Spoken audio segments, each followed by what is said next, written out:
Praise the lord. 2వ దినవృత్తాంతముల గ్రంథం 19వ అధ్యాయం 11వ వచనం. ధైర్యం వహించుడి, మేలు చేయుటకై యెహోవా మీతో కూడా ఉండును. జీవితంలో ఎంత గొప్పవారైనా, ఎంత ధైర్యశాలులైనా ఏదో ఒక పరిస్థితిని బట్టి భయపడిపోయే పరిస్థితులు ఎదురవుతూ ఉంటాయి. కొన్ని పెద్ద పెద్ద విషయాల్లో ధైర్యం చూపించిన వారే చిన్న చిన్న విషయాల్లో బెదిరిపోయి, భయపడిపోయి మూలకు వెళ్ళిపోయేటువంటి పరిస్థితులు చాలామంది జీవితాల్లో కనబడుతూ ఉంటాయి. ఏలియా కూడా చాలా ధైర్యవంతుడు. ఇంచుమించు 400 మంది బయలు ప్రవక్తల ముందు అగ్నిని దింపినవాడు, గొప్ప గొప్ప అద్భుతాలు ప్రపంచానికి చూపించినవాడు. అలాంటి వాడు యెజెబెలు పలికిన ఒక మాటకు భయపడిపోయి బదరీ వృక్షం కిందకు వెళ్ళిపోయి మరణాపేక్షతో ప్రార్థన చేస్తాడు. అంత గొప్పవాడే అలా బెదిరిపోయిన పరిస్థితులు ఎదురైనాయి కదా. ఆ తర్వాత దేవుడు ఆయన్ని బలపరిచాడు అనుకోండి. ఆ తర్వాత ఘనమైన సేవ తన దాసుని ద్వారా దేవుడు చేయించాడు. అలా జీవితంలో చాలా సందర్భాల్లో మనం బెదిరిపోయే పరిస్థితులు వస్తాయి.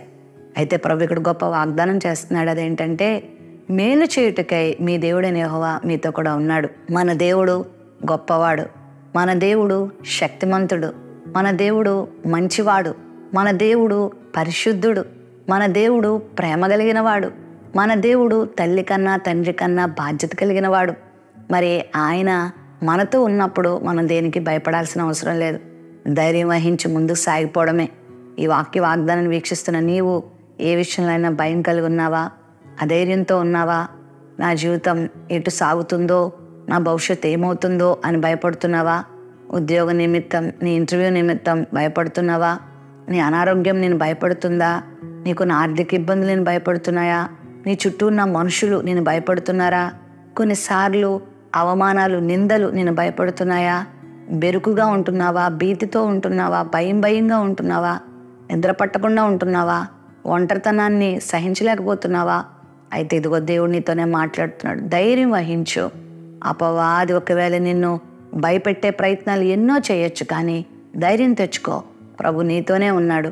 మన నీడ ఎలా మనతోనే ఉంటుందో, దేవుడు కూడా మనకు ఒక నీడలా ఉన్నాడు. ఆయన మనకు తోడుగా ఉన్నాడు. మనల్ని ఆయన విడిచిపెట్టేవాడు కాదు. ఆయన మనల్ని మర్చిపోయేవాడు కాదు. నీ పక్షంగా మహత్కార్యాలు ఆయన చేస్తాడు. నీకు మేలు చేస్తాడు. నీ బ్రతుకింతే, నీ జీవితం ఇంతే.